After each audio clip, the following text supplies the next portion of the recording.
तवं बादरायणं सूत्रभाष्यकृतौ वन्दे भगवन्तौ पुनः पुनः। ईश्वरो गुरुरात्मेति मूर्तिभेदविभागिने व्योमवद्व्याप्तदेहाय दक्षिणामूर्तये नमः। ॐ पार्थाय प्रतिबोधितां भगवता नारायणेन स्वयं व्यासेन ग्रथितां पुराणमुनिना मध्ये महाभारतम् अद्वैतामृतवर्षिणीं भगवतीं दशाध्यायिनीम् अम्ब त्वामनुसन्दधामि भगवद्गीते भवद्वेषिणीं यं ब्रह्मा वरुणेन्द्ररुद्रमरुतः स्तुन्वन्ति दिव्यैस्तवैः वेदैः साङ्गपदक्रमोपनिषदैर्गायन्ति यं सामगाः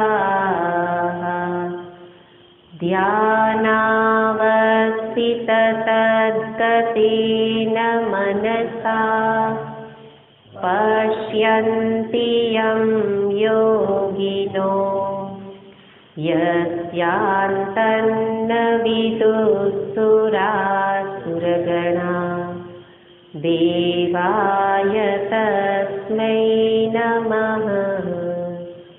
यस्यान्तन्न विदुःसुरासुरगणा देवाय तस्मै नमः।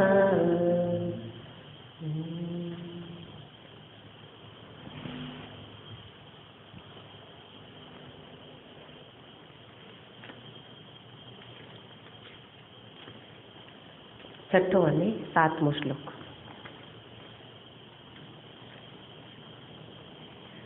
श्रीभगवानुवाच ये तु सर्वाणि कर्माणि मयि सन्न्यस्य मत्पराः अनन्येनैव योगेन मां ध्यायन्त उपासते तेषामहं समुद्धर्ता मृत्युसंसारसागरात् भवामि न चिरात् पार्थ मय्यावेशितचेतसाम्।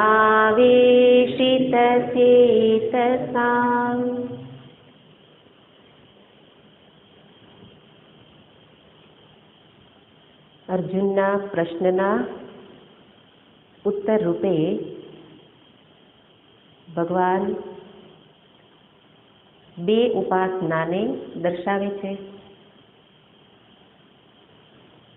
प्रथम विधान कर्યું કે સગુણ સાકારની ઉપાસના એ શ્રેષ્ઠ છે। એવું કહ્યા પછી કોઈ એવું ન માની લે કે નિર્ગુણ ઉપાસના એના કરતા નિકૃષ્ટ હશે। એટલા માટે ભગવાને નિર્ગુણ ઉપાસનાને પણ ચઢિયાતી બતાવી।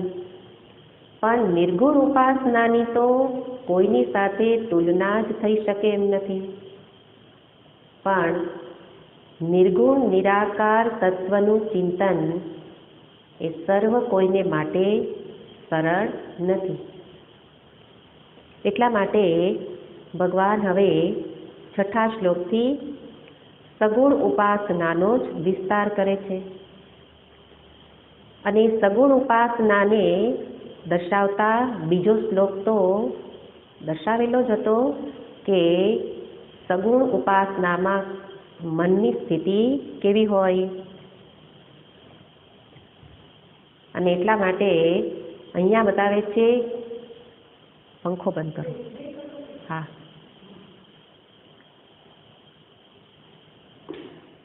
અને એ રીતે સગુણ ઉપાસનાનો જ અહીંયા વિસ્તાર કરે છે. વિસ્તાર કરતા દર્શાવે છે સર્વાણી કર્માણી મયી સંન્યસ્ય. શું કરે? સર્વ કર્મોને મારામાં સમર્પિત કરે. અને સમર્પિત કરી કરશે કોણ? તો કે છે જે મારા પરાયણ હોય. જે મારા પરાયણ છે એ મારા પરાયણ રહી અને સર્વ કર્મનો મારામાં એ અર્પણ કરે. પણ એના માટે યોગ જરૂરી છે, અનન્યતા રૂપી યોગ. કોણ ભગવત પરાયણ થઈ શકે? કોણ સર્વ કર્મનો સંન્યાસ એટલે સમર્પણ કરી શકે? જે અનન્ય હોય, એટલે કે એક પરમાત્મા સિવાય અન્ય કંઈ નહીં. અનન્યતાનું ભગવાન વારંવાર મહત્વ બતાવતા હોય. ભગવાન જ નહીં, બીજા ગ્રંથોમાં પણ અનન્યતા સિવાય પ્રાપ્તિ નથી. અહીંયા શબ્દ સમજવાનો છે. અનન્યતા કહ્યું છે, અન્યાશ્રય કહ્યો નથી. હે ને? નહીં તો કહેશે કે એટલે જ અમે કોઈનો આશ્રય નથી લેતા, અન્યાશ્રય દોષ થઈ જાય. પણ ભગવાને ક્યાંય અન્યાશ્રય શબ્દ વાપરેલો નથી. શબ્દ શું છે? અનન્યતા. બીજાનું આલંબન ન લેવું. બીજાનું આલંબન ન લેવું એટલે નારદ ભક્તિ સૂત્રમાં એ જ અનન્યતાને સ્પષ્ટ કરી છે કે તસ્મિન અનન્યતા તદ વિરોધીષુ ઉદાસીનતા ચ. એકમાં જ અનન્યતા, એનો અર્થ શું કર્યો? બીજા બધામાં ઉદાસીનતા. એટલે ત્યાં તો મનની વૃત્તિઓને અધીન કહ્યું છે, પણ આપણે બહારથી પણ અર્થ લઈ શકાય કે જગતની વચ્ચે રહો, ઘરમાં રહો. પરમાત્માનું ચિંતન ક્યારે થશે? આપણે કહીએ ને કે ઘરમાં રહેવાય, ઘરમાં રહીને ભજન તો થાય જ છે ને, પણ ઘરમાં રહીને અનન્યતા આવતી નથી. ઘરમાં રહીને અનન્યતા લાવવા માટે શું કરવું? તો કે છે જે વિરોધી છે એના પ્રતિ ઉદાસીનતા. ઉદાસીનતા એટલે એનાથી ઉદ આસીન, એટલે એને એક કાનથી સાંભળો બીજા કાનથી કાઢી નાખો એવું નથી. ઉદ આસીન, એનાથી ઉપર ઉઠીને બેસો. એટલે જુઓ કે તમે જે ચિંતન કરવા માગો છો એના કરતાં બીજા બધું ચિંતન, જગત સંબંધી ચર્ચા એના કરતાં નિકૃષ્ટ છે. એટલે તો જ પરમાત્મા ચિંતન થઈ શકે. જગત ચર્ચામાં નિકૃષ્ટતાનો ભાવ આવવો જોઈએ, નહીં તો એમાં લાગી જઈએ. હે ને? આ સત્સંગ ચર્ચા ન કરતા હોય તો કોની ચર્ચા કરતા હોય? જગત ચર્ચા. એ જ કરીએ છીએ ને. જગત ચર્ચા થઈ જાય છે. કેમ થઈ જાય છે? ઉદાસીનતા નથી. કોઈ આવે તો બોલવું પડે તો બોલીએ, પણ એમાં અંતરમાંથી કેવો ભાવ હોય કે હવે આ વાતો લાંબી કરવી નથી, એટલે જગત ચર્ચા કરવી નથી. તો ઉદાસીનતા એટલે એનાથી ઉપર ઉઠીને બેસીએ, એમાં મનને લઈ જઈએ નહીં. અને નારદ ભક્તિ સૂત્રમાં તો કહ્યું છે નારદજી કે મનના ભાવની વાત છે, મનની વૃત્તિઓને, કે મનની વૃત્તિઓ પરમાત્મા સંબંધી ઉઠે. અને જો વિરોધી વૃત્તિ ઉઠે તો શું કરે? એને એના તરફ ધ્યાન ન દે. આપણે વિરોધી વૃત્તિને પકડી લેતા હોઈએ. મનમાં કામ, ક્રોધ, લોભ, મોહ એ વૃત્તિ ઉઠે તો આપણે શું કરીએ? એ મુજબ વર્તન કરી દઈએ. એને બદલે ત્યાં કહે છે એ મુજબની વૃત્તિઓ, વિરોધી વૃત્તિ ઉઠે તો એને મનમાં સ્પર્શ થવા ન દો. એને જ કહેવાય અસ્પર્શ યોગ. અસ્પર્શ યોગ, મનમાં કોઈનો સ્પર્શ નહીં, સંગ નહીં. એટલે મનની જ વૃત્તિઓને જો ત્યારે જ આ સમજાય કે કઈ વૃત્તિ પરમાત્મા સંબંધી, કઈ જગત સંબંધી. જે વિરોધી હોય એનો ત્યાગ, એના મુજબ વર્તન ન કરવું. એ અનન્યતા હશે તો જ સર્વ કર્મનો સંન્યાસ અને તો જ મત પરાયણ થઈ શકાય. અને ત્યારે જ ધ્યાયંત, એ નિરંતર પરમાત્મા ધ્યાન ચિંતન કરી શકે. સગુણ સાધના ઉપાસના બતાવે છે કે અહીંયા તો નિરંતરની વાત છે. બીજા શ્લોકના અર્થને યાદ રાખવાનો. બીજા શ્લોકના અર્થમાં ભાષ્યકારે કહ્યું હતું અહોરાત્ર નૈરંતર્યેણ. તો ઉપાસના તો અહીંયા નિરંતર ચિંતનની વાત છે. કર્મ વખતે પણ આ પ્રકારે મનને જોડી રાખવાનું. તો ભગવાન કહે છે કે જે આવા પ્રકારનો છે તેષામ એટલે કોણ? તો એ ભગવાને જ ગીતાજી પેલા શ્લોકના છેલ્લા શબ્દમાં બતાવ્યું. શ્લોકનો અન્વય છે તેષામ મૈયા વેશિત ચેતસામ. બંનેની વિભક્તિ સમાન છે, સમાન વિભક્તિનો અર્થ સમાન હોય. તો તેષામ એટલે કોણ? તેષામ કોના માટે? તો કે છે મારામાં જેનું ચિત્ત પ્રવેશિત છે, આવિષ્ટ છે. આગળ પણ આ શબ્દ આવ્યો તો આવેશ. ત્યાં આવેશ માટે હતું. આવિષ્ટ એટલે આવેશ. આપણે ત્યાં અર્થ જોયો તો આવેશમાં શું કરે? તો કે જેનો આવેશ આવે એ જ દેખાય. હે ને? જેનો આવેશ આવે એ જ મનમાં દેખાય કરે. પછી બીજા બધા કામ કરતા હોય પણ મનમાં કોકનો આવેશ ચડેલો હોય એટલે નિરંતર એનું ચિંતન ચાલે. કોઈ દ્વેષનું પાત્ર હોય તો એનો આવેશ, કોઈ રાગનું પાત્ર હોય તો એનો. અહીંયા કે છે કે જે મારામાં જેને આવેશ છે, મારો આવેશ આવી ગયેલો છે, ભગવાનનો આવેશ. એટલે આવેશ હોય એનું ચિંતન કરે તો આ ભક્તનું ચિત્તમાં એક પરમાત્માનો જ આવેશ. એટલે એવા ચિત્તવાળા મયી આવેશિત ચેતસામ તેષામ. તેઓનું શું કરું છું? મૃત્યુ સંસાર સાગરાત અહમ ન ચિરાત સમુદ્ધરતા. અન્વય થશે મૃત્યુ સંસાર સાગરાત. જેનું મારામાં આવિષ્ટ મન છે, એટલે કે એને મારા સિવાય બીજું કંઈ દેખાતું જ નથી. તો ભગવાન કહે કે એના માટે મારા મનમાં પણ એનો આવેશ આવી જાય, ભક્તનો આવેશ. હું એને વશ થઈ જાઉં છું. ઘણીવાર ભગવાન કહે છે હું મારા ભક્તને વશ થઈ જાઉં. વશ એટલે મારું ધાર્યું ન ચાલે. તો ભક્તના આ આવેશિત મનને જોઉં ત્યારે હું પણ એના માટે એટલો જ આવિષ્ટ થાઉં છું. અને ત્યારે શું કરું છું? તો કે એનો ઉદ્ધાર કરું. ક્યાંથી? મૃત્યુ સંસાર સાગરથી ઉદ્ધાર કરું. ક્યારે કરું? ન ચિરાત, થોડી પણ ક્ષણ જવા દઉં નહીં. વિલંબ રહિત, થોડો પણ વિલંબ રાખ્યા વિના હું એનો ઉદ્ધાર કરું છું. તો કે છે આવા પ્રકારે ઉદ્ધાર એટલે ઉત્હરણ. એને ત્યાંથી ઉપાડી લઉં. અપહરણ, હે ને? અપહરણ. અહીંયા તો શું કહે છે? અપ તો નીચે લઈ જાય. અપહરણમાં વ્યક્તિ એ નીચેની તરફ ગતિ કરે. અને ઉત્હરણ ભગવાન એને ઉપર ઉઠાવે. ઉપર ઉઠાવે એટલે ભગવાન એને ખેંચીને બહાર કાઢે. કારણ કે અનાદિ કાળથી જીવ આ ચક્રમાં એવો ચડી ગયેલો છે કે એમાં જ ડૂબી ગયેલો છે, સંસાર રૂપી સાગરમાં. એટલા માટે એને ખૂબ પ્રયત્નપૂર્વક બહાર કાઢવો પડે, ખૂપી ગયેલાને તો આપણે ખૂબ પ્રયત્ન કરવો પડે. તો અહીંયા કહે છે કે ભક્ત આવા પ્રકારે ઈચ્છા રાખે છે કે મારા પ્રભુ મને બચાવે. તો કહે છે હું એને તરત જ બહાર કાઢું છું. ક્યાંથી બહાર કાઢું છું? તો કહે છે સંસાર રૂપી સાગરથી. મૃત્યુ રૂપી સંસાર. મૃત્યુના અર્થ તો ઘણી રીતે થઈ શકે.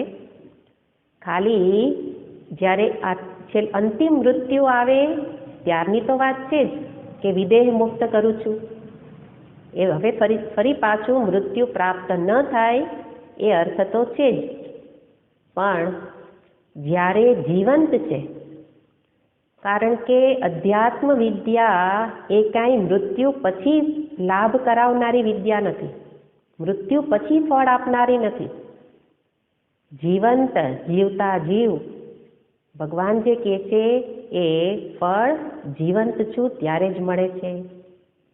એટલે જીવતા જીવ મૃત્યુમાંથી બચાવે એનો અર્થ શું? તો કે જે સતત પરિવર્તનશીલ, એક અર્થમાં કાળને પણ મૃત્યુ કહેવાય. કાલોસ્મિ લોક ક્ષયકૃત પ્રવૃદ્ધ. તો કાળ એ શું કરે છે? સતત પરિવર્તન, બધું જ બદલે. અને એવી જ રીતે મૃત્યુમાં પણ શું થાય છે? શરીર બદલે. તો કાળ રૂપે પણ ભગવાન કે હું છું. અહીંયા કે છે મૃત્યુથી બચાવું છું. તો અર્થ થશે કે જીવંત છો ત્યારે વ્યક્તિના મનમાં રહેલા મોહ, મમતા, આસક્તિ, રાગ, દ્વેષ આ જ મૃત્યુ છે. સતત એને જીવતા જીવ મરેલો છે ને, મરતા જ રહીએ. શેના માટે?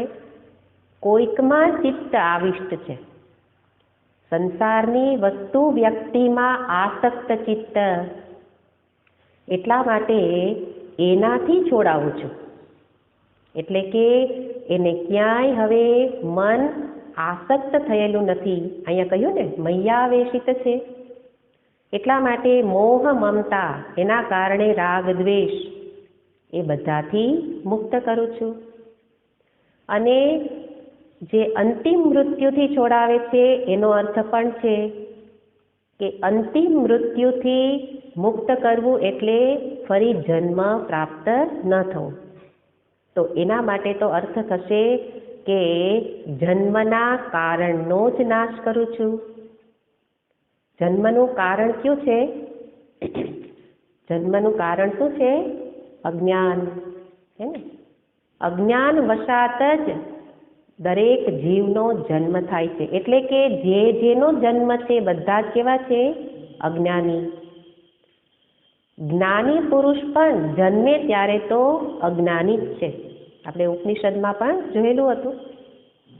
તો અજ્ઞાન જ જન્મનું કારણ છે. એટલે મૃત્યુથી ઉગારું છું એનો અર્થ શું થશે? એના અજ્ઞાનનો નાશ કરું છું. અજ્ઞાન જ મૃત્યુ છે અને એ અજ્ઞાન રૂપી મૃત્યુનો નાશ કરો. અજ્ઞાનને કારણે જન્મ, જન્મને કારણે એક શરીર પ્રાપ્ત થાય. આ અજ્ઞાનની જ આ બધી પરંપરા છે. અજ્ઞાનમાંથી જ આ બધા અનર્થની પરંપરા. એ અજ્ઞાન, કોનું અજ્ઞાન? મારા સાચા સ્વરૂપનું અજ્ઞાન. હું કોણ છું એ જાણતા નથી. એટલા માટે એના કારણે જન્મને કારણે જે શરીર, જે યોનિમાં જે શરીર પ્રાપ્ત થાય એ શરીરમાં તરત જ શું થઈ જાય છે? તાદાત્મ્ય, અહંભાવ. આ શરીર હું છું અને એ શરીર હું છું એના કારણે જન્મને પછી જરા, વ્યાધિ, દુઃખ આ બધા અનર્થો. એટલે ખરેખર આ બધા મૃત્યુના જ નામ છે. જન્મ, જરા, વ્યાધિ, દુઃખ. તો આ બધું, આ પરંપરા ક્યાંથી શરૂ થઈ? અજ્ઞાનમાંથી. મારા સાચા સ્વરૂપને જાણ્યું નહીં એટલે જન્મ, અને શરીર એટલે કે અનાત્મામાં અહંભાવ. શરીર કેવું છે? અનાત્મા. અનાત્મામાં અહંભાવ થઈ ગયો અને એના કારણે શરીરની બધી અવસ્થાઓ એને મેં કેવી માની લીધી? મારી. હું યુવાન, હું ઘરડો, હું રોગી, હું દુઃખી. ખરેખર હું તો કોણ છે? આત્મ ચૈતન્ય. અને એ પ્રકારે અજ્ઞાનને કારણે આ પરંપરા અને એને જ અહીંયા મૃત્યુ શબ્દથી દર્શાવવામાં આવે છે. અને એને જ સાગર કહ્યું, કારણ કે સાગરમાં જેમ એક પછી એક તરંગો ઉઠે એવી જ રીતે આપણામાં પણ સંસારમાં કેવું થાય છે? તો કે એક પરપોટો, એક શરીરરૂપી પરપોટો ઘડીક વાર બુદબુદ કરે અને ફરી વિલીન, ફરી નવો પરપોટો, જેમ સાગરમાં થાય. આપણે જોયું હોય કે એક સાથે નાના મોટા કેટલા પરપોટા, અને એટલા માટે એ જે પરપોટો જન્મે એનું મૃત્યુ અવશ્ય થવાનું. એટલે એવું કહેવાય કે વૃક્ષ ઉપર જેવી રીતે ફળ લાગે તો એ ફળ એકવાર પડવાનું જ છે. પાંદડા લાગે, પાંદડા ખરવાના જ છે. દીવો જલાવો, દીવો બુઝાવવાનો જ છે. એવી જ રીતે અજ્ઞાનને કારણે જન્મ તો એનું મૃત્યુ પણ નિશ્ચિત જ છે. અને કેવું છે? સાગર ઉપમા આપી. એનું કારણ સાગરના પરપોટા જેવું, પેલા તરંગ જેવું. તરંગની જેમ આવે, અથડાય અને છૂટું પડી જાય, ફરી નવું તરંગ. તો પરપોટા તરંગ જેવી રીતે સાગરમાં ઉઠે અને વિલીન થઈ જાય, અનવરત એની ગતિ કેવી છે? અવિરત રીતે ચાલે છે. અને એવી જ રીતે અવિરતપણે આપણે અનાદિકાળથી આ જન્મ મૃત્યુના ચક્રમાં ચડી ગયેલા છીએ. અને એમાંથી કોઈ કેવો નીકળે વિચારશીલ, વૈરાગ્યવાન, નથી કહેતા જેવો, કે એને ખબર છે કે હવે આ પરંપરાને મારે તોડવી છે. વૈરાગ્ય છે એ જેવું કરી શકે. એટલા માટે તો યમરાજાએ આપેલા કોઈ પ્રલોભનો નચિકેતાને લાલાયિત ન કરી શક્યા. અને એટલે કહી શકે સસ્યમિવ જાયતે મર્ત્યઃ સસ્યમિવ પચ્યતે. એટલે બધા કેવા છે? પેલા ઘાસના તણખલા જેવા છે. થોડીક વારમાં વરસાદ વરસે અને બધે ઘાસ ઉગી નીકળે અને થોડી વારમાં તો સુકાઈ જાય. એવું આ નશ્વર જીવન છે. એટલે હે યમરાજા, મારે આપના કોઈ ભોગ મારે જોઈતા નથી. તો એવા મૃત્યુરૂપી સંસાર, એને અહીંયા સાગર કહ્યો. અને એવા સાગરથી કોણ છોડાવે છે? ભગવાન. બધા જ સાગરમાં જ રહેલા છે. તરંગ, પરપોટા, ફીણ બધું જ એમાં છે. અને એ સાગરમાંથી બહાર નીકળવું હોય તો કોઈકનો સહારો લેવો પડે. સાગરમાં એકલા બહાર નીકળી શકાય નહીં એમાંથી. અને એટલે સુધી કહેવાય કે અત્યારે જે સુનામી, પેલો પૂર પ્રવાહ ગંગાજીમાં આવ્યો હોય તો એમાં જે તરવૈયા છે, પાક્કા તરવૈયા, એ પણ જુએ કે આ પ્રવાહમાં બહાર નીકળવું હશે તો જાતે તરીને નીકળી નહીં શકાય, એટલે સાથે તરાપો રાખે. કોઈ પણ વેગવાન પ્રવાહ હશે ગંગાજીનો ત્યારે એમાં તરતા તો દેખાય, પણ તરાપામાં બેસે. કારણ કે ખબર છે કે જાતે તરીને બહાર નીકળી શકાય નહીં, બીજે પહોંચી નહીં શકાય. અને તરાપો એટલે સહારો. એવી જ રીતે સંસાર સાગર છે અને એમાંથી નીકળવું હોય તો સહારો જોઈએ. અને સહારો કેવો? કોનો? અનન્ય, એક જ ઈશ્વરનો. અને એવો જેણે સહારો લીધો એને અહીંયા કહે છે એનો ઉદ્ધાર કરું છું. ભગવાન કહે છે હું જ ઉદ્ધાર કરી શકું. અહમ, અહીંયા શબ્દ છે ને, અહમ સમુદ્ધરતા. બીજું કોઈ ઉદ્ધાર કરી શકે નહીં, હું જ કરી શકું. કેમ હું જ કરી શકું? કારણ કે હું એ સંસારમાં રહેલો નથી. હું સંસારથી બહાર છું. સંસારથી બહાર છું માટે હું એનો ઉદ્ધાર કરી શકું. ભગવાને ગીતાજીમાંય કહ્યું આગળ 10મા અધ્યાયમાં કે આખું જગત, આખો સંસાર એ તો કેવો છે? મારા એક અંશમાં જ રહેલો છે. વિષ્ટભ્યાહમિદમ કૃત્સ્નમ એકાંશેન સ્થિતો જગત. એક અંશમાં જ સમગ્ર જગત રહેલું છે. સંપૂર્ણ ઈશ્વર તો એ તો એનાથી પર છે. એક અંશમાં એટલું સામર્થ્ય છે. અને એવું જ પુરુષ સૂક્તમમાં કે ત્રિપાદસ્યામૃતં દિવી ત્રિપાદ ઉર્ધ્વ પુરુષ. ત્રિપાદ છે એમાંથી એક પાદ, ત્રિપાદમાં એક પાદ, ત્રિપાદ ઉર્ધ્વ, 3 પાદ તો ઉર્ધ્વ છે પુરુષ પરમાત્માના. એક પાદમાં જ સમગ્ર જગત રહેલું છે.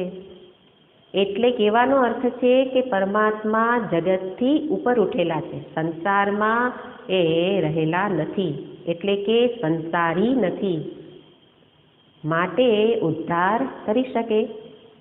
એટલે કે છે કે અહમ સમુદ્ધરતા ભવામી, હું એનો ઉદ્ધારક બનું છું. અને ઉદ્ધારક બનું છું, પણ વાસ્તવમાં જુઓ તો ભક્તને પોતાના ઉદ્ધારની પણ ચિંતા નથી. કારણ કે એણે કરવાનું કરી લીધું. શું કરવાનું હતું? પરમાત્મામાં આવિષ્ટ મન એક વખત મૂકી દીધું પછી કોઈ ચિંતા નહીં. ને મીરાબાઈ ગઈ, ભવસાગર સબ સુખ ગયો હે, ફિકર નહીં મોહે તરન કી, મોહે લાગી લગન ગુરુ ચરણ કી. તો ગુરુ ચરણની લગન લાગી. ગુરુના ચરણની લગન એટલા માટે કે ગુરુએ ગોવિંદને બતાવ્યા છે. એટલે બેતર કહે છે કે અનન્યતામાં એટલે જ અમે કોઈ ગુરુ ધારણ ન કરીએ. બસ સીધું ભગવાનની શરણ. પણ અજ્ઞાનનો નાશ, આગળ કહ્યું ને મૃત્યુ એટલે અજ્ઞાન, અને અજ્ઞાનનો નાશ ભગવાન જ ગુરુ રૂપે આવીને કરે છે. ઉપદેશ વિના તો થઈ ન શકે. એટલે મીરાબાઈ કહે કે મને ગુરુ ચરણની લગન લાગી કે જેણે મને ગોવિંદ બતાવ્યા. અને એટલે ગોવિંદનો હાથ પકડાવ્યો. એટલે હવે મને કોઈ ફિકર નથી કે હું સાગરમાં રહું કે સાગરથી પાર થઈ જાઉં, કારણ કે સાગર જ નથી રહ્યો, સુખ ગયા હે. ભવસાગર એટલે ભવસાગરના લક્ષણો, મોહ, મમતા, આસક્તિ, એ જ બધું સુકાઈ ગયું. તો હવે ઉદ્ધારની ક્યાં ચિંતા? એટલા માટે ઉદ્ધારની ચિંતા એ નથી કરતો, પણ ભગવાન કરે છે. ભગવાન કહે છે હું ઉદ્ધાર કરું છું. અને પછી મીરાબાઈ કહે કે મીરાબાઈ આગળ જાય, ઉલટ ભઈ મોરે નયન નકી, મોહે લાગી લગન ગુરુ ચરણ નકી. ગુરુ ચરણની લગન લાગી ગઈ, કારણ એણે શું કર્યું? મારી દ્રષ્ટિને જ ઉલટાવી દીધી. જે દ્રષ્ટિ સ્થૂળ નામ રૂપને જ સાચા માનતી હતી, અને એણે મને દર્શાવ્યું કે એનાથી પણ પર એમાં જ રહેલ ઈશ્વર છે, એ સત્ય છે. અને એટલા માટે હવે આ ઉપદેશ, જે આદેશ પ્રાપ્ત થયો એના અધીન હવે કોઈ ફિકર નથી. અને એની ફિકર બધી જ ભગવાન કરે. એની શરણમાં છે. તો ગીતાજીમાં કે ને યોગક્ષેમનું વહન પણ હું કરું, ઉદ્ધાર પણ હું કરું. એટલે અહીંયા સગુણ ઉપાસનાની સુગમતા બતાવી કે કરવાનું ભક્ત કરી લે, પછીનું બધું જ ભગવાન સંભાળી લે. અને કરવાનું છે, કરવાનું શું છે? અનન્યતા પૂર્વક એકમાં જ ચિત્તને જોડવાનું. અને ભક્તએ એ કાર્ય કર્યું છે, તો ભગવાન કે હું ઉદ્ધાર કરું છું. ક્યારે કરું? ન ચિરાત, વિલંબ વિના. વિલંબ વિના એટલે અહીંયા ન ચિરાત કહ્યું, પણ આગળના શ્લોક, ગીતાજીના આગળના અધ્યાયમાં ભગવાન કહે છે બહુનામ જન્મ નામંતે જ્ઞાનવાન મામ પ્રપદ્યતે. જ્ઞાનવાન મને પામે છે. ક્યારે પામે? બહુનામ જન્મનામ અંતે, ઘણા જન્મોને અંતે. અહીંયા ભક્ત માટે શું કહ્યું? નચિરાત. અને જ્ઞાનવાન માટે શું કહે છે કે ઘણા જન્મો પછી. પણ ત્યાં પણ ટીકાકારો અર્થ કરે છે કે બહુ એટલે ઘણાને તો આપણે 3 હોય તોય ઘણું કહી શકાય ને. 1, 2 અને બહુ એવું વ્યાકરણમાં કહેવાય. બહુવચન એટલે 2 થી વધારે. તો ટીકાકારો કહે છે કે એવું નથી કે ઘણા જન્મોની રાહ જોવી પડે. ભગવાન વધુમાં વધુ 3 જન્મે એનો ઉદ્ધાર કરે છે. જળ ભરતજીનું દ્રષ્ટાંત છે કે 1માં આસક્તિ 3 જન્મ. તો 3 એટલે ત્યાં બહુ શબ્દ શું બતાવે? 3. એનો અર્થ 1 જન્મે પણ ઉદ્ધાર કરે, 2માંય કરે, પણ વધુમાં વધુ 3 જન્મે તો કરે જ છે. એટલા માટે ઉદ્ધારની ચિંતા નથી જ્ઞાનીને કે નથી ભક્તને. જેનું જીવન યોગ્ય રીતે જીવાયું હોય એને પછીની કોઈ ચિંતા ન હોય. વ્યવહારમાં પણ જોતા હોઈએ કે જે યોગ્ય જીવન જીવ્યા હોય એને પોતાના જીવનમાં દુઃખ, ચિંતા એવું કંઈ પ્રાપ્ત થતું નથી. તો જે ભગવાનની શરણમાં છે, એનો સહારો છે, એને કઈ ચિંતા હોય? એટલા માટે કે છે ભક્તને કોઈ ચિંતા નથી રહેતી. પણ ભક્ત એ જ છે કે જે આવિષ્ટ ચિત્તવાળો છે. આગળ ભક્તનો અર્થ કરેલો હતો મત્પરાયણ. કારણ કે આપણે બધાએ ભક્તની વ્યાખ્યાઓ અલગ અલગ કરીએ છીએ. ભક્તની વ્યાખ્યા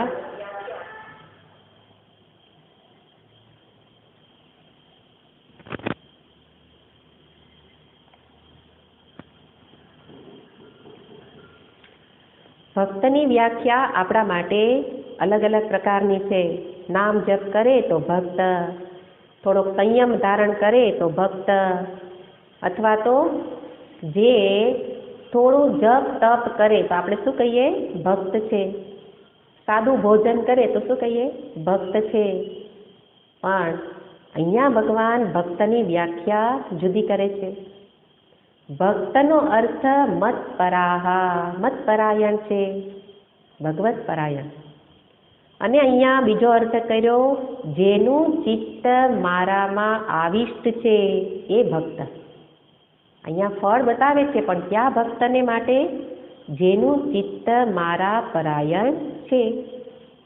એટલા માટે ભક્ત બનવાનો પુરુષાર્થ કરું તો બીજી ફિકર પછી ન રહે.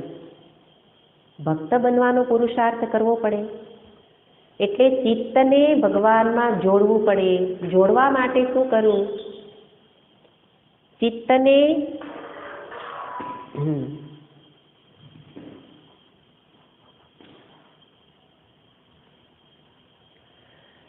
એટલે ભક્ત બનવાનો પુરુષાર્થ બતાવે છે ચિત્તને કોઈ પણ ઉપાયે. અહીંયા બતાવ્યું છે આપણે આપણા ઉપાય કરી શકીએ, પણ કોઈ પણ ઉપાયે ચિત્તને ભગવાનમાં સતતમ કીર્તયંત. આગળ કે છે પેલા કહી દીધું સતતમ કીર્તયંત, જે સતત કીર્તન એટલે ચિંતન કરે છે. એના માટે કોઈ પણ ભગવાન તો હવે સાધનો બતાવે જ છે, પણ આપણને જે પણ સરળ લાગે સાધનનો ઉપાય કરી શકાય. ભગવાનના ધામનું ચિંતન, આગળ કહ્યું હતું નામનું ચિંતન, ભગવાનના રૂપ, સૌંદર્ય, ગુણનું ચિંતન, જેમાં મન આપણું જોડાઈ શકે એ જોડવું. એમ નહીં કે થોડું ઘણું ઉપનિષદનું શ્રવણ કર્યું એટલે એવું લાગવા લાગે કે જગત તો મિથ્યા છે, બધું કલ્પિત છે, એમાં શું ભગવાન ને શું ભક્ત. એ બધું તો અધૂરું જ્ઞાન છે. પ્રારંભ તો કલ્પિતને જ સાચું માનીને આગળ ચાલવું પડે. પહેલાં તો કલ્પિતમાં જ એનું દર્શન કરું ત્યારે વાસ્તવિકતાનું જ્ઞાન થાય એની કૃપાથી. એટલા માટે જગત કલ્પિત છે, મિથ્યા છે એવું કંઈ કહેવાને બદલે એ કલ્પિતનો જ આધાર લઉં અને એમાં જ એક કલ્પના કરું કે મારા ઈષ્ટદેવ, અથવા તો અહીંયા વિશ્વરૂપ કહ્યું વિશ્વરૂપે પરમાત્મા કેવા છે, અનેક રૂપે ચિંતન કરી અને ચિત્તને ભગવાનમાં જોડી રાખવું. તો એના માટે અહીંયા ફળ દર્શાવ્યું. તો હવે જો પ્રશ્ન થાય કે હમણાં તો કહ્યું કે આપણે આપણા ઉપાયથી ચિત્તને જોડી રાખીએ, પણ ભગવાન હવે પછીના શ્લોકોમાં એક પછી એક સોપાન બતાવે છે, સાધન બતાવે છે. અહીંયા તો 2 શ્લોકોમાં સગુણ ઉપાસના દર્શાવી અને સગુણ ઉપાસનાનો અર્થ આગળ કહ્યું ધ્યાયંતઃ, એનું ચિંતન, એટલે કે જેનું ચિંતન કરો એવા જ તમે બની જાઓ. સગુણ ઉપાસના શું કરે? ઉપાસ્ય સ્વરૂપે જ બનાવી દે. મનનો સ્વભાવ છે જેનું ચિંતન કરો એવું મન બની જતું હોય. એટલે પરમાત્માનું, ઈશ્વરનું ચિંતન કરતાં કરતાં, એના ગુણનું ચિંતન કરતાં કરતાં એના ગુણો મારામાં આવી જાય, એને જ કહેવાય ઉપાસના થઈ.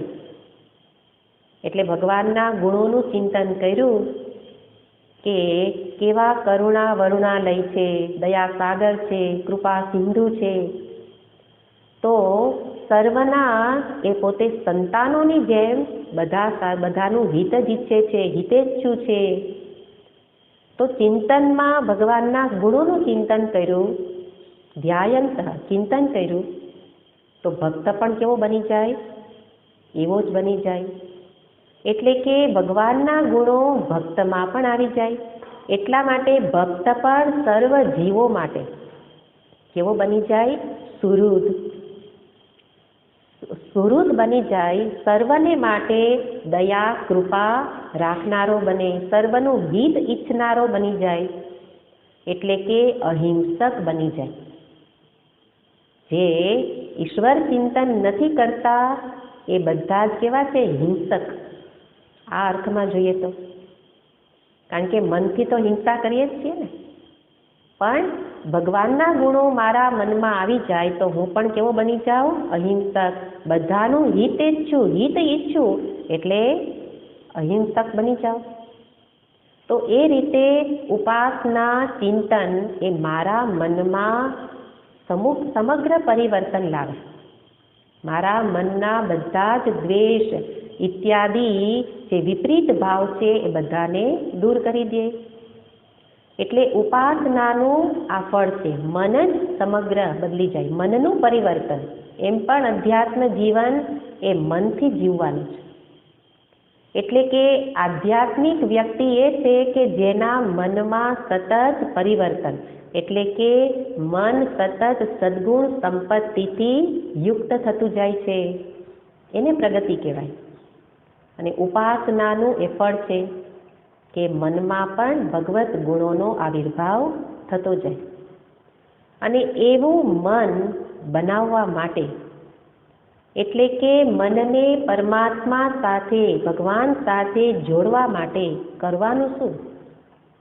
તો કે છે જે મનને જોડવું છે એ જ મનમાં કાર્ય કરવું પડશે. બહાર ક્યાંય કરવાનું કાંઈ નથી, કોઈને સુધારવાના નથી. ભક્ત કોઈને સુધારવા નીકળે નહીં. ખબર છે કે સુધારવાનું શક્ય ક્યાં છે? મારા જ મનમાં. એટલા માટે ભગવાન એ જ સાધન બતાવે છે. એટલે 2 શ્લોકો સગુણ ઉપાસનાને બતાવે છે, એનું ફળ બતાવે છે.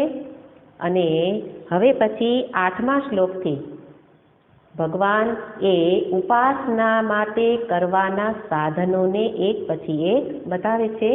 આગળનો 8મો શ્લોક.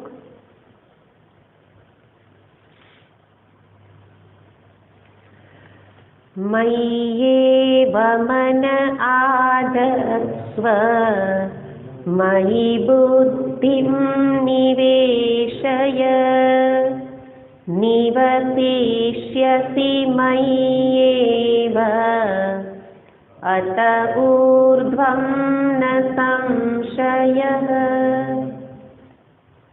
ભગવાન આવા પ્રકારના વચનો ગીતાજીમાં વારંવાર કહે, ન સંશય, તું શંકા ન રાખતો. કારણ કે સામાન્ય રીતે વ્યક્તિનું મન કેવું છે? શંકાશીલ. એટલે બીજે તો શંકા કરે, પણ ભગવાનના વચનોમાંય શંકા કરે. અને શંકા કરવાનું કારણ શું છે? શ્રદ્ધા નથી.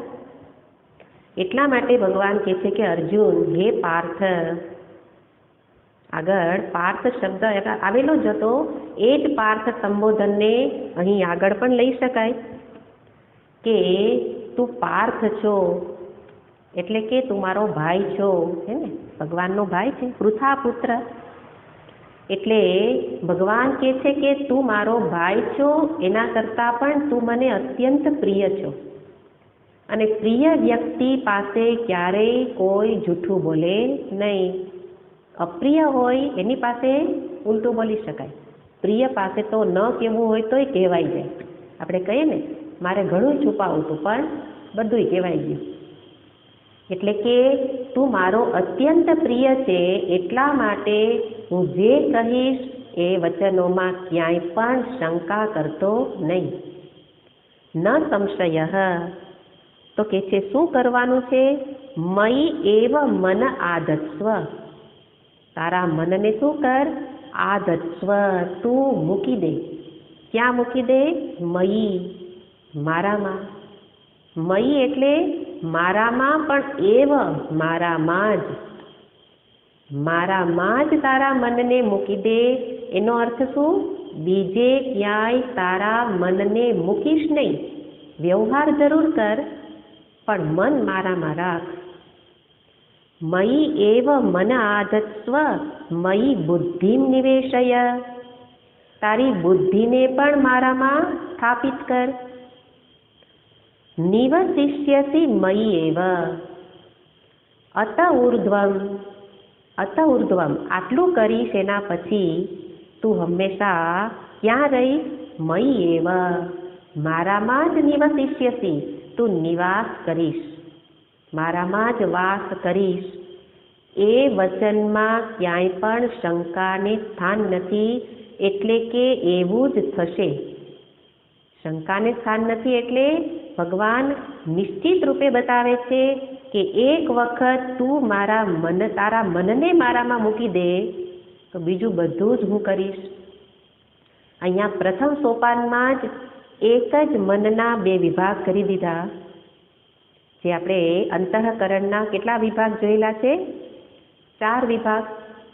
અંતઃકરણના 4 વિભાગ છે: મન, બુદ્ધિ, ચિત્ત, અહંકાર. તો એ એક મન એ જે પ્રકારે કાર્ય કરે એના અધીન એનું નામ બદલી જાય છે. તો એક અંતઃકરણ, અંતર રહેલું કરણ, સાધન, કે જેમાં સતત વૃત્તિઓ ઉઠે છે, શાંત થાય છે, વૃત્તિ ઉઠે છે ને શાંત થાય છે. એ મન વૃત્યાત્મકમ મનઃ. મનનો અર્થ શું કર્યો એક સ્થાનમાં? જેમાં સતત વૃત્તિઓ ઉઠે અને શાંત થાય. તત્વબોધમાં એનો જુદો અર્થ કર્યો. સંકલ્પ વિકલ્પાત્મકમ મનઃ, જેમાં સતત સંકલ્પ વિકલ્પ ઉઠ્યા જ કરે એને કહેવાય મન. તો જેમાં સંકલ્પો જન્મે એનું નામ મન. જેમાં નિશ્ચયાત્મિકા અંતઃકરણ વૃત્તિ, હમણાં જ કહ્યું ને કે બધું જ વૃત્ત્યાત્મક છે. એ વૃત્તિ કઈ રીતે કાર્ય કરે એના અધીન નામ બદલી જાય. જે વૃત્તિ સંકલ્પ કરે એનું નામ મન, અને જે વૃત્તિ નિશ્ચય કરે એનું નામ બુદ્ધિ. જે સમજે, બુદ્ધિ શું કાર્ય કરે? સમજ પ્રાપ્ત કરે, જ્ઞાન પ્રાપ્ત કરે, નિશ્ચય કરે. તો સમજ મેળવીને નિશ્ચય કરે એ જે છે કાર્ય, એ બુદ્ધિનું કાર્ય છે. ભગવાન અહીંયા બંને વસ્તુ, 2 નામ બતાવી અને શું કહેવા માગે છે?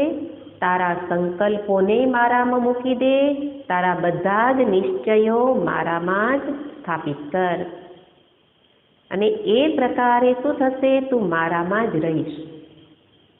એટલે આ નિયમ ભગવાને બતાવી દીધો કે વ્યક્તિના મન બુદ્ધિ જ્યાં રહે ત્યાં વ્યક્તિ રહે. હે ને?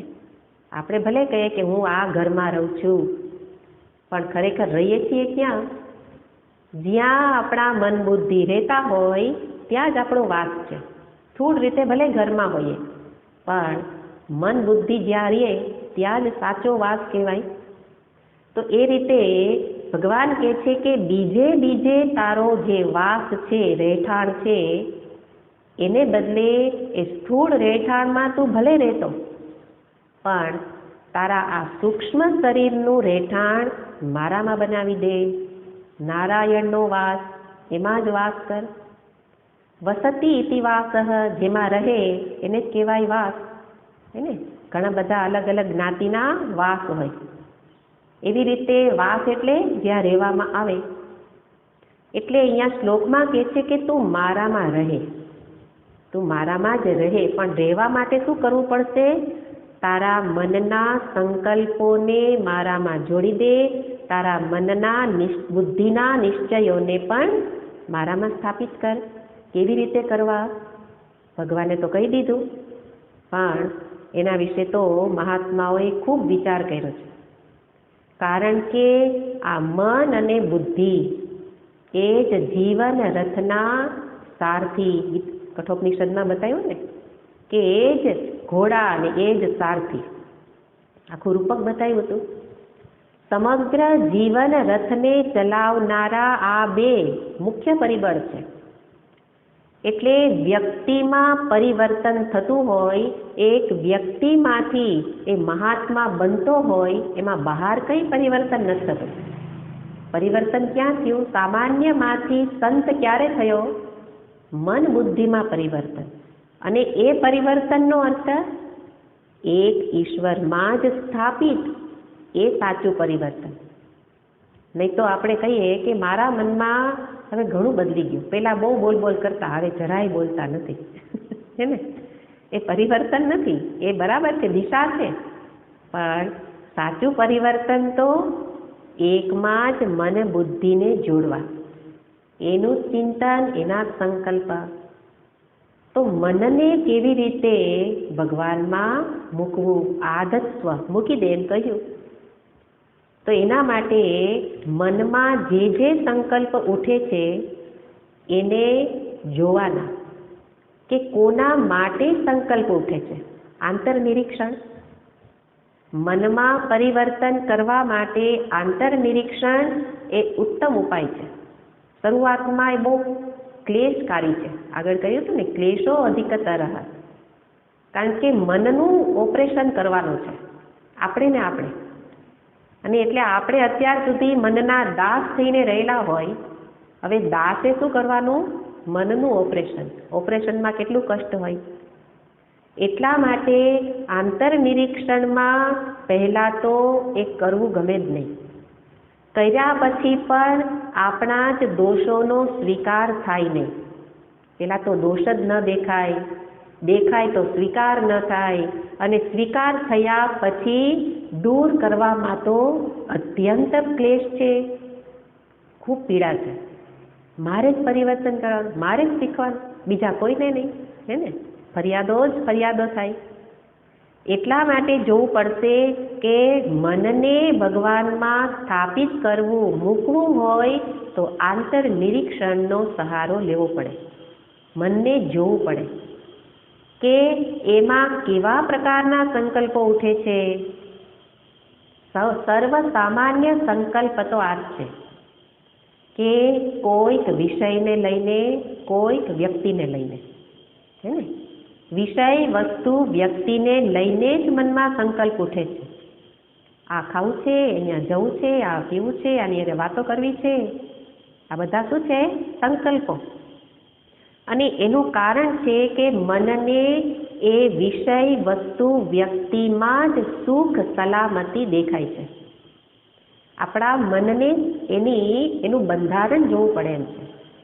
આપણા શાસ્ત્ર મન વિશે ઘણી બધી વાત કરે કે મનના સંકલ્પોને બદલાવવા માટે મનના બંધારણનો વિચાર કરો, કે એને એ દિશામાં જતું રોકવું હોય તો એમ રોકાશે નહીં. એ કદાચ થોડી વાર પ્રાણાયામ કરી લઉં, થોડીક વાર આસન સિદ્ધિ કરી લઉં તો રોકાઈ જશે, પણ ફરી ડબલ ગતિએ ભાગશે, સ્પ્રિંગની જેમ. કારણ કે આપણે આપણા મનને ઓળખા જ નથી કે મનમાં સંકલ્પ ઉઠે છે, કોઈકને લઈને ઉઠે છે તો શા માટે ઉઠે છે? કારણ એનું એ જ છે કે મનને જોઈએ છે સુખ, મનને જોઈએ છે સલામતી, સુરક્ષા, અને એ શોધવા માટે એ કોઈકને વળગે છે. જ્યાંથી સુખ મળ્યું તો ત્યાં ચીપકી જાય અને પછી સંકલ્પો કોના ઉઠે? એના જ. દુઃખ મળે ત્યાંથી ભાગે અને એનાય સંકલ્પો ઉઠે, હવે એની પાસે જવાય નહીં. તો સંકલ્પો ઉઠવાનું કારણ છે મન સુખ સલામતી શોધે છે અને એનો આરોપ એ જગતના વિષય વ્યક્તિ પર કરી દે છે. કારણ કે એને ખબર નથી કે સુખ વાસ્તવમાં મળે છે ક્યાંથી. એટલા માટે મનના સંકલ્પોને ભગવાન સાથે જોડવા ઉપાસના, આ જ ઉપાસના છે. પ્રયત્ન કરું કે એકમાં જ એ સુખને, કારણ કે વાસ્તવિક સુખ તો એમાં જ રહેલું છે, આત્મ સ્વરૂપમાં કયો કે પરમાત્મામાં કયો કે ભગવાનમાં કયો, સુખ સ્વરૂપ તો એ જ છે. અને એટલા માટે કદાચ શરૂઆતમાં એ સુખ ન પણ જણાય. શરૂઆતમાં સગુણ ચિંતન, ભગવત ચિંતનમાં આનંદ ન પણ આવે તો પણ એમાં જ સુખ છે, એ જ સર્વને સત્તા સ્ફૂર્તિ પ્રદાન કરે છે એવું જાણી અને શ્રદ્ધાપૂર્વક એ ભગવત કાર્યમાં જો લાગી જાઉં ત્યારે ભગવત કૃપાથી સમજી શકું કે ખરેખર સુખ ક્યાં રહેલું છે. એટલા માટે સંકલ્પો ઉઠવાનું મૂળ શું હતું? મનને જોઈએ છે સુખ, શાંતિ, સલામતી, પણ ક્યાંથી મળે એ ખબર નથી.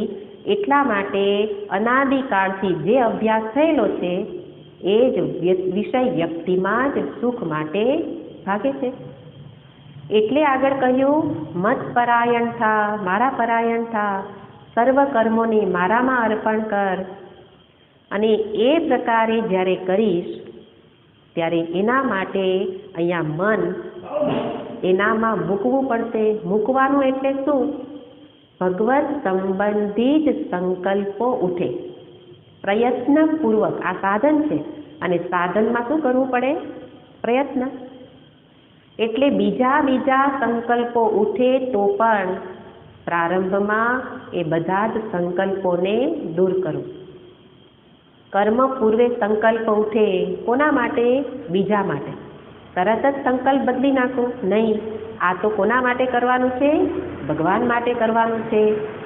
તો એ રીતે મનને શું કર્યું કહેવાય? મૂક્યું, ભગવાનમાં મૂક્યું. તો અહીંયા કહ્યું, તારા મનને મારામાં મૂકી દે. પણ મન એમાં જે ઉઠતા સંકલ્પ એનું મૂળ ફરી ક્યાંક બીજે છે. મનમાં જે સંકલ્પો ઉઠે છે એનું મૂળ છે બુદ્ધિમાં કરેલા નિશ્ચયો. આપણે પહેલા નિશ્ચય કરી દીધો કે આ વ્યક્તિ મને સુખ આપે છે, પછી જ એના વિશે સંકલ્પ ઉઠે. એટલા માટે કહે છે કે સાથે સાથે તારી બુદ્ધિને પણ મારામાં સ્થાપિત કર. એટલે મનથી મને પ્રેમ કર અને બુદ્ધિથી મારી સમજદારી મેળવ. બુદ્ધિથી મારા માટે નિશ્ચય કર. અને નિશ્ચય માટે સમજવું પડે કે કઈ રીતે પરમાત્મા જ અંતિમ છે, સત્ય છે, સુખદાયી છે. એના માટે સત્સંગ છે. સત્સંગ શું કરે? બુદ્ધિને પરમાત્મામાં સ્થાપિત કરાવે, સમજ આપે. સમજ શું લેવાની, શું પ્રાપ્ત કરવાની છે? તો કે જીવનના સત્ય વિશે જે શાસ્ત્રમાં બતાવે છે કે એક અહીંયા કે છે વિશ્વરૂપ, તો વિશ્વરૂપે એક જ પરમાત્મા સર્વત્ર વ્યાપ્ત છે. આ સમજ મારી બુદ્ધિને આપું. એ જ સર્વ કર્મ માટે શક્તિ અને પ્રેરણા આપે છે. એ જ સર્વ કર્મના ફળના દાતા છે, કર્મફલ દાતા. અને એ પ્રકારે જે કર્મ કરું છું, જે ફળ પ્રાપ્ત થાય છે, એ વિશે આ સાચી સમજ જ્યારે બુદ્ધિને આપું ત્યારે શું થશે? બુદ્ધિ ભગવાનમાં સ્થાપિત થયેલી થશે. અને એ પ્રકારે બુદ્ધિને સ્થાપિત કરાવ અહીંયા કહે છે તો બુદ્ધિના નિશ્ચયો બદલી જશે અને સાથે સાથે મનના સંકલ્પો પણ ભગવત સંબંધી ઉઠે. ત્યારે પછી મન બુદ્ધિ ક્યાં હશે? એકમાં જ. નિવસિષ્યસી, તું મારામાં જ રહીશ, પછી ક્યાંય ભટકી જઈશ નહીં. એટલે જે તારા ભટકતા મન બુદ્ધિને મારામાં લાવ. એના માટે એક દ્રષ્ટાંત જોઈએ. કેવી રીતે? તો કે કોઈ બાળક, અત્યારે પરીક્ષાઓ ચાલે છે, તો પરીક્ષા ચાલે છે તો પરીક્ષામાં ગણિતનું પેપર હોય અને એમાં કોઈક દાખલો પૂછાયો. હવે પેલા વિદ્યાર્થીને દાખલાનો જવાબ તો આવડે છે, દાખલાનો જવાબ શું છે એ ખબર છે, પણ સ્ટેપ બાય સ્ટેપ જે કરવું જોઈએ, એની રીત કરવી જોઈએ, એ રીત પણ આવડવી જોઈએ. એટલે જ્યારે રીત આવડશે ત્યારે જ દાખલાના સાચા જવાબના માર્ક મળશે. હે ને? એવું જ અહીંયા છે મન અને બુદ્ધિનું. બુદ્ધિને હવે ખબર તો છે, આમ જુઓ તો બધાની બુદ્ધિમાં નિશ્ચય તો છે જ કે સત્ય શું છે. તો સત્યતાનો નિશ્ચય છે નથી તો ભગવાન કે કરાવ, સત્સંગ દ્વારા વારંવાર નિશ્ચય કર કે સત્ય શું છે, ભગવાન કેવા છે, એના ગુણો કેવા છે, આ બધા નિશ્ચયો કર. અને નિશ્ચય થઈ ગયો એટલું પૂરતું નથી. દાખલાનો જવાબ આવડી ગયો, નિશ્ચય થઈ ગયો આ જવાબ છે, પણ એનાથી કાંઈ દાખલો સાચો નહીં પડે. એના માટે એ પ્રકારે આવડત પણ જોઈએ, દાખલાને ગણવાની આવડત. એવી જ રીતે જીવનમાં એ મુજબ જ મનમાં સંકલ્પો પણ ઉઠવા જોઈએ. હે ને? એટલે મન અને બુદ્ધિ બંને એક જ દિશામાં ચાલવા જોઈએ. અત્યારે સત્સંગ દ્વારા આપણી બુદ્ધિ તો સમજી ગઈ, સમજદારી તો મળી, અને કદાચ પ્રવચન કરવું હોય તો કરી દઈએ એટલી સમજદારી છે, પણ મન સંકલ્પો બીજા કરે છે. પછી દાખલો સાચો પડે? ન પડે.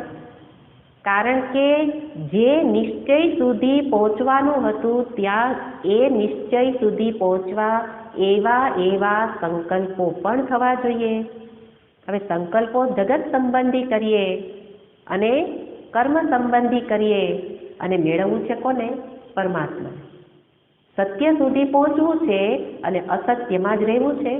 મન અસત્યમાં છે અને બુદ્ધિ સત્યનો નિશ્ચય કરે છે. ડામાડોળ સ્થિતિ થઈ જાય. એટલે કે છે સંકલ્પો પણ એના, બુદ્ધિ પણ સત્યનો નિશ્ચય કરે તો તું એમાં જ રહીશ. એટલે તું એવો જ બની જઈશ. ઉપાસનામાં આગળ કહ્યું કે જેવો ભાવ કરીશ એવો બની જઈશ, પણ ક્યારે બનીશ? સાધન બતાવ્યું. મનના સંકલ્પો પણ ભગવત સંબંધી, મનના નિશ્ચય પણ ભગવત સંબંધી. અને એટલે અનન્યતા. બીજી સર્વત્ર આ જ વસ્તુ આવશે. બીજા કોઈને ભગવાનની સાથે સ્થાન નહીં, એક જ માત્ર. એના જ માટે મન, એનામાં જ બુદ્ધિનું અર્પણ. અને ત્યારે કહે છે કે તું મારામાં રહીશ. અને એવી રીતે જ્યારે તું મારામાં રહીશ ત્યારે શું થશે? તો કે તારા મનમાં પણ ભગવત ગુણોનો જ આવિર્ભાવ થશે. નિશ્ચય કર્યો ને ભગવાનમાં આટલા આટલા ગુણો છે, આવા પ્રકારના છે, તો મન પણ એવું જ બની જશે. અને એ રીતે અહીંયા સાધન બતાવે છે કે મન અને બુદ્ધિને મારામાં જોડવું. માત્ર બુદ્ધિથી કાર્ય નહીં ચાલે, માત્ર મનથી નહીં થાય. આપણે બેમાંથી એક તો કરીએ જ છીએ કે સંકલ્પ ઉઠે, સવારે વહેલા ઉઠવું છે, પૂજા પાઠ કરવા છે અને કરીએ ખરા, પણ બુદ્ધિનો નિશ્ચય શું હોય? બહાર ભાગવાનું. એટલે પૂજા પાઠ કરતાં કરતાંય આપણું મન ભાગે છે. શું કામ ભાગે છે? જે દિશામાં નિશ્ચય હશે એ દિશામાં ભાગશે. એટલા માટે નિશ્ચયમાં દ્રઢતા અને સંકલ્પમાં પ્રબળતા બંને વસ્તુ અહીંયા જરૂરી છે એવું અહીંયા ભગવાન દર્શાવે છે. પણ આ તો એક લાંબી સાધના છે.